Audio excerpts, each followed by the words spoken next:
What's going on, family? I tapped in with the Head of the Game podcast. We got a very controversial discussion to discuss today, and y'all read the title, so let's get right into it. The red pill, man. The controversial red pill.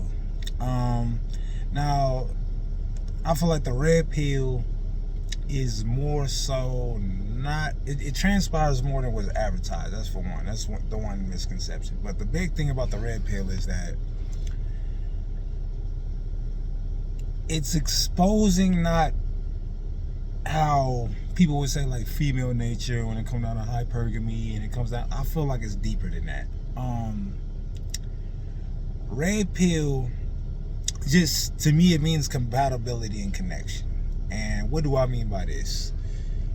For the most part, you got two people, for example, common interests, same kind of goals, orientated around the same way, but there's the intangible nature factor component that you have to factor in as well. And on paper, they check all the boxes as far as like all the objective stuff, right? But you can't dismiss the subjective stuff, even though I feel like that's more of a personal kind of subconscious thing. I feel like it's more hardwired than I feel like the more objective things, like what are your qualities, what are your character traits, what are your motives, what are, the things that kind of project out on the surface and kind of describe you just on the surface level.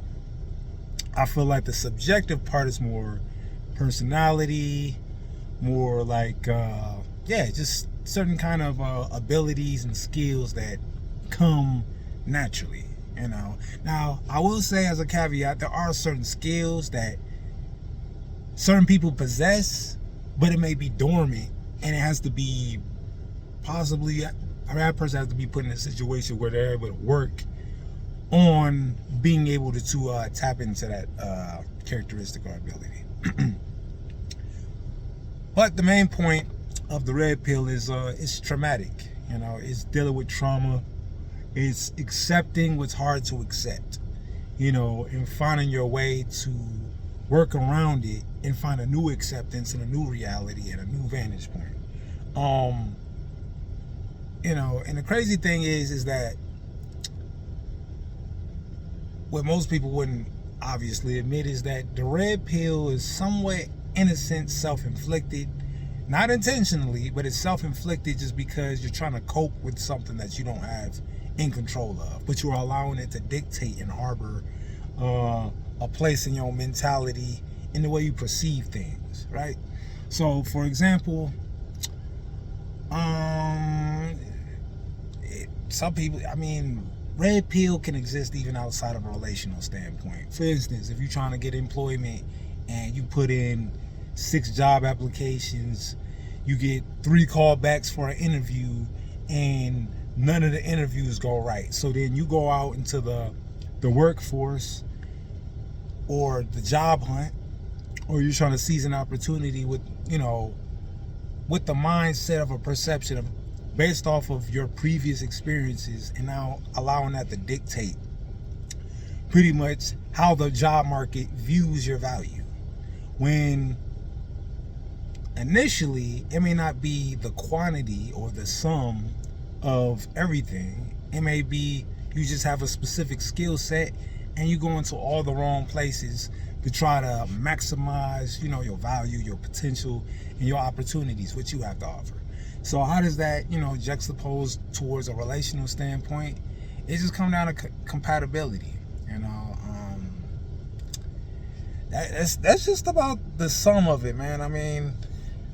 Yeah, there's other points I could make, but just for the most part, that's why self-improvement, knowing your purpose, inclining yourself to your true design, and not allowing whoever or whatever to get in between that. Because Your design, your purpose is an extension of your identity, of who you are, of what you represent, of your design. So in a way, it could be addition by subtraction, just because if you feel like you're in a situation where you got to compromise, your abilities to be able to maximize your full potential, that's already a red flag that, the intentions may be sincere, but at the end of the day, you can't create, for somebody to perceive you the way that you perceive yourself, and I'll leave at this last point. How they say, you got to teach people how to treat you. Some people just don't have the bandwidth, or it's not to say that they're incapable of being taught. They may just not be susceptible to the person that's teaching them. How they say, don't kill the messenger. And people tend to do that from time to time. But the main point I'm just getting at is that, you have to center yourself into being genuine and a sincere person. If you're trying to cut corners and trying to hedge your bets just because you're trying to protect yourself, you're only asking for trouble. I feel like the win-win situation out of any situation is to give your all, because it will expose that person's capability of really perceiving if they want to give their all. So that being said, this helped anybody out, that's 100%. But outside of that, thanks for watching. More videos on the way. Comment, like, subscribe. I'm about it.